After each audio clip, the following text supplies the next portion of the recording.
अस्सलाम वालेकुम मेरे पाकिस्तानियों। आप देख रहे हैं law and state with advocate Atiq Rahman Siddiqui. आज हम बात करेंगे पाकिस्तान की मुमकिना 27वीं आइनी तरमीम, जो इस वक्त अदलिया, पार्लियामेंट और अवामी सतह पर शदीद बहस का मरकज़ बनी हुई है। ये तरमीम आखिर है क्या? इससे किसको फ़ायदा होगा और किसको नुकसान? क्या वाकई ये अदालती निज़ाम की इस्लाह है या अदलिया की आज़ादी पर एक नया वार? आइए इसे तफसील से जानते हैं। लेकिन इससे पहले आपको रिक्वेस्ट है आपसे कि आप मेरे चैनल को लाइक करें, सब्सक्राइब करें, बेल आइकन को प्रेस करें, कमेंट्स करें। पाकिस्तान का आइन अब तक 26 बार तरमीम के अमल से गुजर चुका है।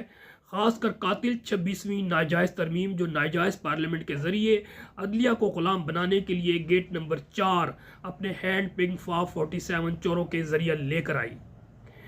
अब 27वीं तरमीम की बात हो रही है, जिसके मुतालिक नाजायज़ फाशिस्ट हुकूमत का कहना है कि ये अदलिया के अंदर बेहतरी और शफाफियत के लिए ज़रूरी है।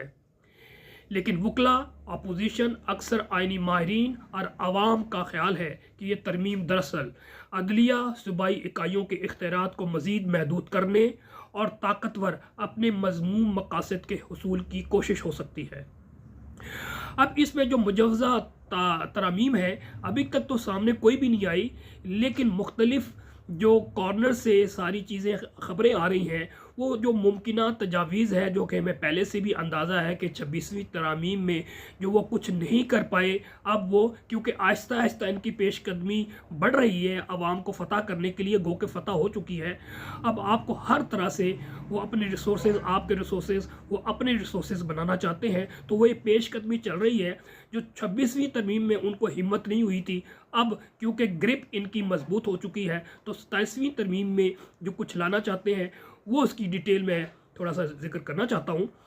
सबसे पहले ये कि फेडरल कॉन्स्टिट्यूशन कोड के क़याम की तजवीज़ है, यानी सुप्रीम कोर्ट के मतवाजी एक नई अदालत जो आइनी तनाज़ात सुने